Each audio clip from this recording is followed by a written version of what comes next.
Vernon Shea sighed after drinking the Centris Special. Apparently, it was some of the strongest stuff legally available, designed for pissed-off and harassed attendants and secretaries to the Galactic Federation's many representatives to find some temporary peace in the blissful hold of an alcoholic coma, and it was maybe as alcoholic as a light beer. There had been a warning on the bottle, but it was close to dirty water for him. The time since first contact had been hectic as him all get out. The Dauntless had immediately been hacked so thoroughly that they were pretty sure the aliens also knew what was written down on their paper records as well. They had gotten everything, the plans, the fake plans, the double fake plans, the bait, the bullshit, every bad idea and good idea, and more. Thankfully, since it all came from hackers, who were apparently regarded as cretins the galaxy over, regardless of whether you live inundated with null or axiom, it meant that all of it was doubted and official confirmation was used to try and verify things. With how good the Admiral's poker face was, they'd just barely been able to stop some sort of riot or other horrific reaction from happening. Apparently, most of it was being regarded as the handiwork of a cabal of horror and tragedy fetishists, seeing how far they can push things. It was a real slap in the face to Vernon, as he, along with a small group aboard the Dauntless and even a few of the pirate boys, had been piecing together a unique magic style. All that information was hacked and gone as well. More than half the team had been refocused into upping the cybersecurity after the leak to end all leaks, and now they were on their backup plan in this case. Sir Masterson had been the one behind it. The plan was simple now, and only trusted to be whispered in the parts of the ship that have no form of electronic surveillance, filled with smoke to expose the invisible, and told in voices so low that one must lean right next to their brother in order to hear anything. Confusion, denial, and bafflement. If the actual information could not be kept close to the chest, then they would make up more, blur everything to the point that myth, legend, fact, fantasy, and philosophy cannot be told apart. If they can't tell if a man's liable to simply refuse, teleport away, reveal themselves to be a gaggle of kids in a trench coat, or accept when propositioned, then the job is done properly. His train of thought falls to the side as another, sweeter and very fruity-looking drink is placed in front of him. The young lady over there sends her compliments. The older Drin woman says, pointing down the bar. He glances to the side and sees an Apuk woman eyeing him up clearly. Her deep red gown with bright green highlight and jewelry, darkly tanned skin, and small crown of gilded horns make her look outright regal, coupled with a full head of flowing crimson locks and literally glowing green eyes, makes her impossible to miss. Which means she wasn't here when he came in, otherwise he would have noticed her. An entire species of self-biomorphing living weapons of war. Fire-breathing is a sport, and if you can't juggle tanks, then you clearly need to go back to school. Somehow that petite young woman that looks like she walked out of a medieval tapestry is an alien turtle dragon that decided to be a damsel on top of the dragon and the knight in the story. She notices him looking and hops off her chair, her skirts held up somewhat with her left hand and her right carrying her drink over. Hello there, little human. She says in a high-pitched voice that couldn't be sweeter if she drank nothing but honey. Hello to you, Madam Apuk. Might I ask why you've deigned to buy me a drink? Vernon asked with an honest smile.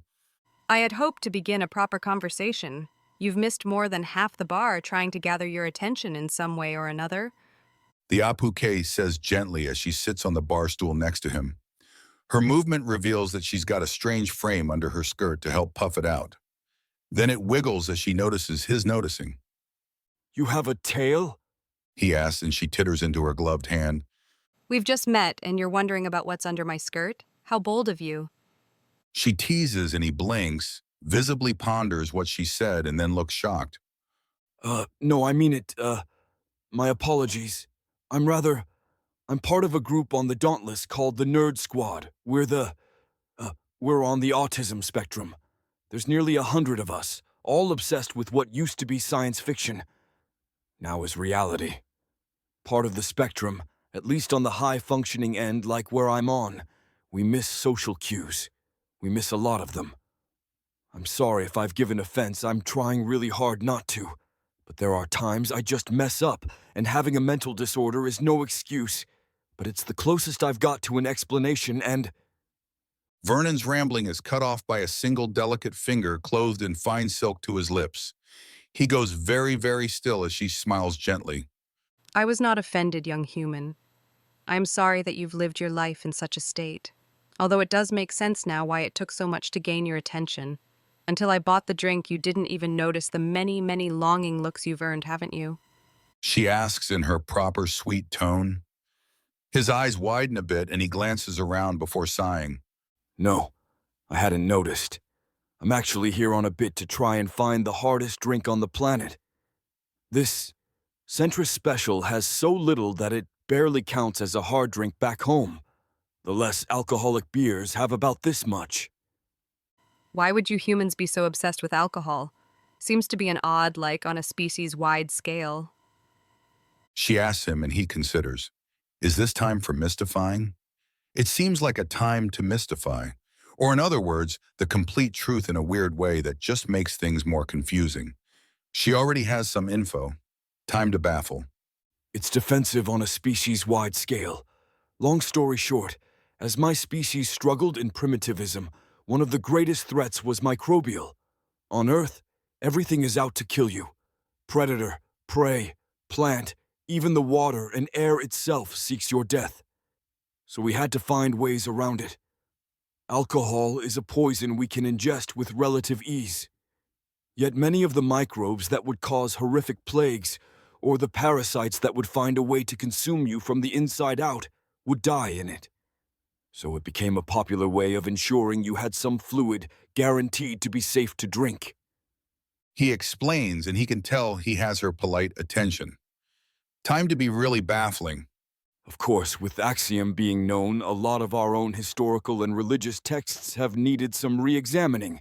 Myself and the rest of the nerds have been trying to recreate the greatest hits of holy books. We've actually pulled it off more than once. Hook said, Holy books? Different religions the world over were trying to pull off the miracles detailed in them. I've managed a few, still working on others. I'm not quite at the level of the prophet Moses or Jesus, Son of God. He looks at her and remembers some of the many, many helpful lessons that Sir Philip had given him and the others. After all, dear boy, you and the others like you are very open and unassuming. You're perfect for misinformation campaigns. Even when caught, they will assume you simply misinformed yourself. The proper old assassin had said, the real game was to keep one or two things obsessively close to the chest and let yourself loose on the rest. Let people draw their own conclusions as the lies they dream up will be more believable and more outlandish than anything you could feed them. And what miracles can you perform? She leads on and Vernon pauses and thinks for a moment. Not what he wants to tell her, he's got the all clear for that. But the bigger question, is she flirting with him? He's fairly certain she is, but that's based on the fact he was straight up told that if an alien engages in conversation, she's likely flirting. To remember that he's the alien's equivalent of a supermodel in a micro bikini and a sash saying desperately lonely. Of course, that doesn't help him much, as he'd back the fuck away from that obvious trap if he saw it back home. No way in fuck that happens to him without it being bait for a rape accusation. But he's the bait. Well, one of the more fun ones turned out to be a much more physical art than we expected. Walking on water, or rather keeping balance on liquids, is quite the challenge, but easily done when you have the pattern down. He says mostly to stall for time as his brain spirals out of control. He channels a touch of axiom and converts it to electricity on the back of his neck and represses the reflexive twitch. That focused him. Time for a shocker to make people fucking wonder about him and all of humanity. He smiles and quickly throws back the rest of the Centris Special with a sigh of satisfaction. It quenches, if nothing else. I can show you another one. I and a few others figured it out about a week ago, and it made us really popular on the ship, especially with the medical staff. Could you fill this with water, please? It's for a demonstration. He asks, and the bartender nods as she cleans a different glass, picks up his and rinses out the dregs of the drink before filling it with water. All without taking a step or pausing in the cleaning. The woman has abilities servers on Earth would sell their souls for. So you've learned some great trick with water from your holy books? What are you about to do with it? Perceive the future? Show some distant place? Freeze it instantly? Please do not damage my glass. The bartender says offhandedly. Is dirtying it all right? I'll even clean it myself if it's a bit much for you. Vernon offers and the Drin chuckles before nodding. That's fine. Go ahead. All right then. Vernon says with a grin before looking around. Now water has a significant meaning in a lot of human lore and legend, and there's a few tricks out of the Holy Bible considered especially impressive. Walking upon it is one, parting it with naught but will is another, but the other two big tricks are changing it. He says, holding the glass up with his left index finger and thumb. Most of the bar is watching, mostly out of curiosity and politeness. The appuqué is clearly just humoring him. At least that's what he can gather at any rate. He then flicks the glass with his right index finger, and the water turns dark red. When the prophet Moses thrust his staff into the Nile River, he did turn it into blood to the horror of the Pharaoh Ramses. He declares, and what little chatter there was goes dead silent. He looks around. Hundreds of eyes look back in shock as he places down the tall glass of human blood on the counter. Water into blood? The bartender asks in horror, and Vernon shrugs. Whose blood? Mine. I still have every drop I did when I came in here, but I've used the water to create more. Really useful on the Dauntless as O-negative blood is also called universal donor. So I've actually perfected this trick by making a few gallons in case of emergency transfusions and surgeries and such. That was unexpected. The appuqué says as she looks him up and down again. What am I supposed to do with a tall glass of blood? The bartender asks, and Vernon looks around. Anyone here a blood drinker? He asks the bar at large, and there's dead silence. Don't be shy. A figure in a more darkened corner states, Here, how about I give it to our bartender who sells it proper? All nice and legal. It's just a drink with a slightly exotic kick to it. Nothing odd. Vernon goes, and the bartender looks like she's tied to the tracks and can see an oncoming train. Or you could pour it down the drain. I know you have a sewer system. It's only blood. It won't reach up and bite anyone. I'm not a vampire. My blood can't hurt you. What's a vampire? The bartender asks. Blood monster. Drink it. Kill with it. All sorts of awful things. Vernon says before looking around. All right. How about I get rid of the scary blood and we all go back to enjoying ourselves? He asks with a clear tinge of amusement in his voice. No one says anything, so he picks up the glass, pours it down the sink on the opposite side of the bar, and rinses it out a few times before scrubbing the insides with his fingers. He then levitates the glass into the air with axiom and has it bathed in power for a moment. There, it's cleaner now than when it was newly made. He says, levitating it down in front of the bartender. You're a scary little thing, aren't you? The appuqué asks, and Vernon lets out a little huff of amusement as he picks up the drink she bought him. I don't control what others fear. It's not my fault that they chose to quake in their boots at every little thing. He says as the sweet taste of the fruit drink rolls over his tongue. Besides, that was just a little blood. Big Man Moses transformed one of the largest rivers in the world into a gigantic festering wound on the landscape, and that was just him showing that he was more serious than turning his personal walking staff into a stupid, lethal, cannibalistic attack monster and back again. Still trying to figure that one out, actually. Oh, yeah, he's off on a tear. This reminds him of high school where he was digging himself deeper with the verbal equivalent of backhoes every other conversation. Knew he was doing it and couldn't fucking stop. I'm sorry, I've dominated the conversation. Oh dear. My name is Vernon Shea. May I have yours, ma'am? He says, and she giggles. I came to have a conversation. Ended up with more than expected as a bargain, not a disappointment. She says, assuring him. I am Princess Miro Noir. A princess? Any further question is cut off by a delicate finger to his lips. He nods and she pulls away to let him take a sip of the fruity drink. Among my people, royal titles are proof of ability.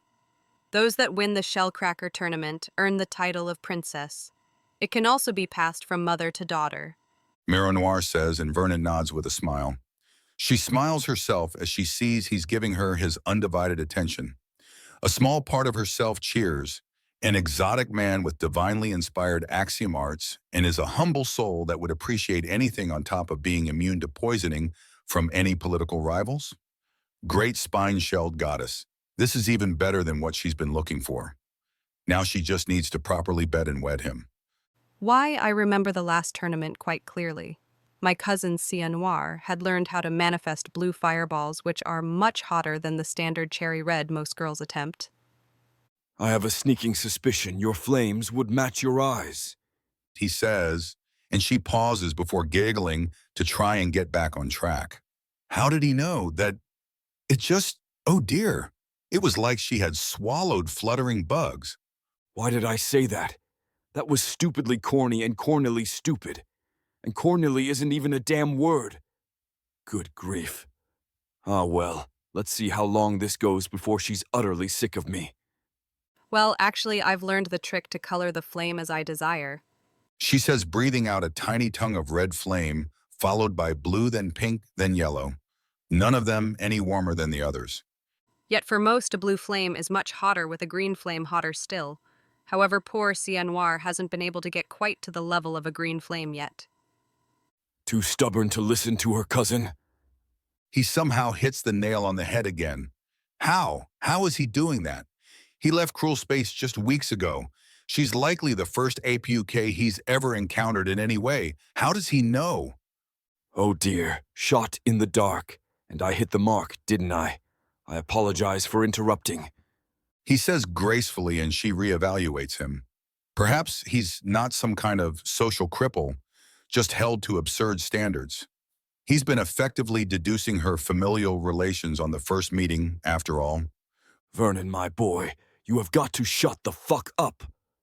Now. He mentally berates himself as he smiles pleasantly. This girl is high-ranking, maybe enough to declare war if he keeps poking what's likely as literal as an alien dragon woman can get. Never mind the dainty appearance. The door is booted open and a plasma cannon leads the way in, followed by two more. All right, girls. We're all having a good day, and it's going to stay that way so long as I see some credit discs. The masked and voice-distorted woman states, her entire frame is completely covered and the cannon has been aggressively scrubbed of any identifying markings. Recently, too, if the gleaming gouges along the side of the barrel where the manufacturer's mark and serial number would be. Mironoir turns to deal with them herself. Perhaps these idiots didn't know an Apuk battle princess was in the bar, but they will learn. Don't even think about it. You try anything and your boy toy gets cooked. The thief promises, pointing the cannon at the slowly rising Vernon next to her. You do anything but leave in the next 5 seconds, and I'll kill all 3 of you. Vernon spits out immediately. There is silence. 5. All 3 cannons are pointed at him. 4. He says, taking a step forward. 3. He growls as they step towards him. 2.